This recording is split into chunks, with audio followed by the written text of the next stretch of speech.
Semanas atrás, uma paciente se sentou à minha frente e disse uma frase, apenas 3 palavras. Agora estou bem. Ela não disse melhorei, não disse estou melhor do que antes. Disse claramente, agora estou bem. Com a naturalidade de quem percebeu que a dor parou de doer e se assustou com a ausência da dor. Porque já não lembrava ao certo como era viver sem dor e com gana de viver.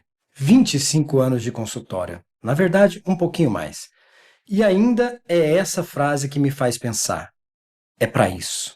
Tudo para ouvir essa simples frase. Agora eu estou bem. Meu nome é Hammer Palhares, sou médico psiquiatra há um quarto de século e este podcast, Notas de um Psiquiatra, não é para ser um curso, não é um guia para você se autodiagnosticar às 2 da manhã.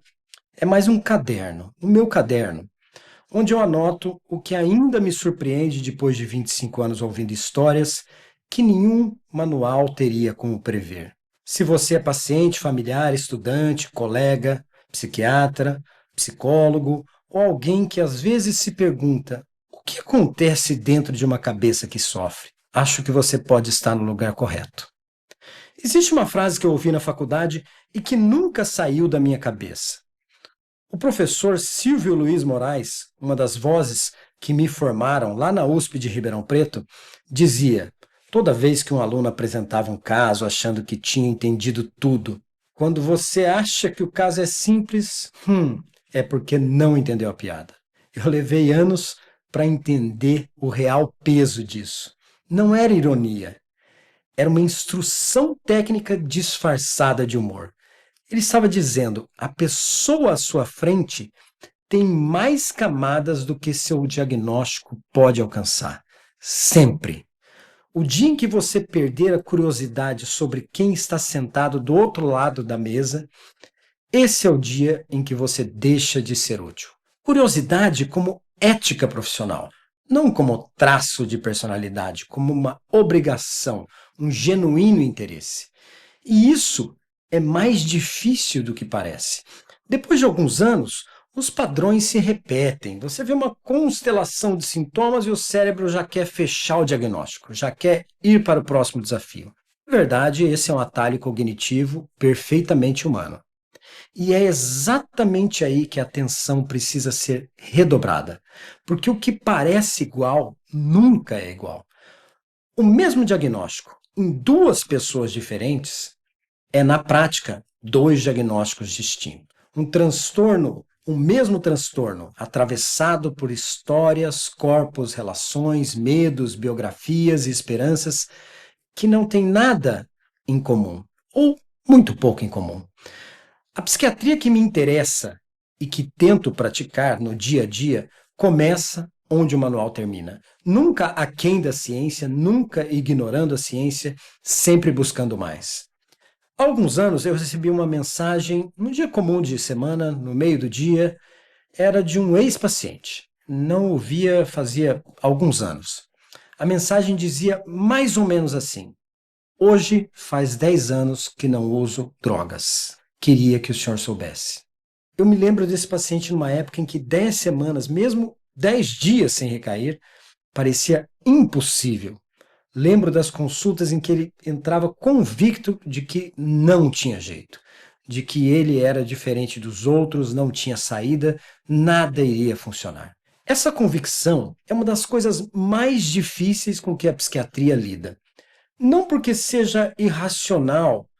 Na verdade, no momento em que a pessoa diz isso, ela está sendo completamente honesta consigo mesma e com a própria experiência. Tentou, não deu, não foi. Tentou de novo, não deu de novo. A conclusão lógica a partir dos dados que ela tem é que não vai funcionar. O que a pessoa não consegue ver de dentro do próprio sofrimento é que os dados ainda estão incompletos. Como dizia Cazuza, o tempo não para. Parte do trabalho do médico, da médica, psiquiatra, é ficar ali, sentar, escutar, quieto e segurar e manter uma certeza que o paciente ainda não tem e nem tem como ter.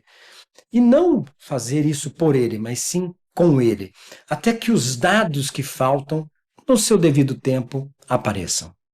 Não é um otimismo vazio.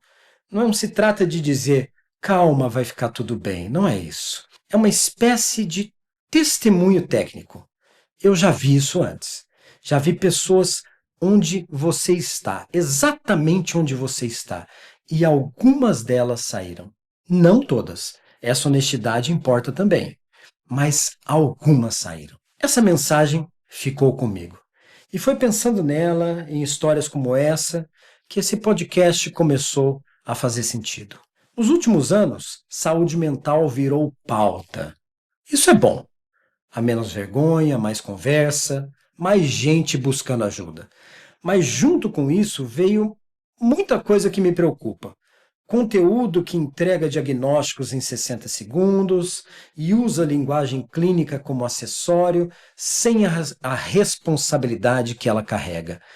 Simplicidade, simplificação é sedutora, mas a mente humana não é tão simples assim. Neste podcast, Notas de um Psiquiatra, o que me interessa não é dar respostas rápidas, é fazer as perguntas certas no seu devido tempo. Falar sobre o que a ciência diz com rigor, sobre o que a filosofia pergunta, sobre o que a clínica do dia a dia ensina e o que os artigos ainda não publicam. Vamos falar também bastante sobre os artigos científicos. E nesse destrinchar, nesse caminhar, eu não vou ter pressa, eu não tenho como nem por que ter pressa. Não vou simplificar o que não pode ser simplificado. E quando eu não souber, vou dizer que não sei. Voltando lá para o nosso começo, aquela paciente que disse: agora sim eu estou bem. Ela disse isso, eu fiz uma pequena nota mental, ficamos os dois ali em silêncio por um momento. Não porque não houvesse nada a dizer, mas porque algumas frases pedem um segundo para digerir, para assentar, ou melhor até, para degustar. Depois ela perguntou: e agora, o que eu faço? E essa continua sendo uma das perguntas mais interessantes. Boa pergunta. É mais ou menos essa pergunta que vamos tentar responder aqui. E agora, para onde vamos? E agora, para onde vai a psiquiatria? Para onde vai a psicologia? Para onde vai o caminho da saúde mental? E não tem como responder de uma vez, não como uma lista, mas sim episódio a episódio, nota por nota.